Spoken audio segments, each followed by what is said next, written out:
Halina, muli nating alalahanin ang pambansang bayani ng Pilipinas, Dr. Jose Rizal. Sa gitna ng mga kadiliman sa pananakop, isang liwanag ang sumiklab sa Calamba, Laguna.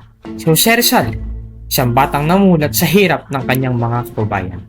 Hindi armas ang kanyang ginamit, kundi pluma at talino upang gisingin ang natutulog na damdamin ng mga Pilipino.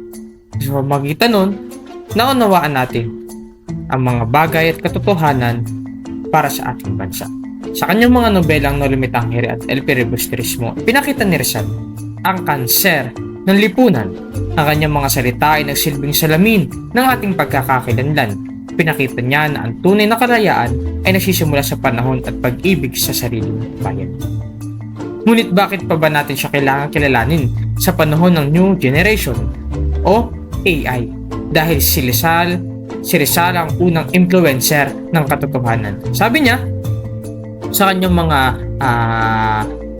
saliksik at mga sulat, ang kabataan ang pag-asa ng bayan. Sa panahon ngayon, ang kanyang mensahe ay panawagan para sa kritikal na pag-iisip laban sa fake news at maling impormasyon. Tulad ng paggamit ni Rizal ng sining at pagsusulat, ang kabataan ngayon ay may kakayahang gamitin ang teknolohiya para sa kabutihan at pagbabago. Ang pagiging bayani ay hindi lamang tungkol sa pag-aalay ng buhay sa bagong bayan. Ito ay tungkol sa paggamit ng tama sa bawat maliliit na paraan. Si Rizal ay hindi lamang statue o statue sa isang parke. Siya ang mabibigay ng pag-asa sa lahat ng mga estudyante, mga manggagawa, lahat ng mga Pilipino. Buhayin natin nawa ang Rizal sa loob natin.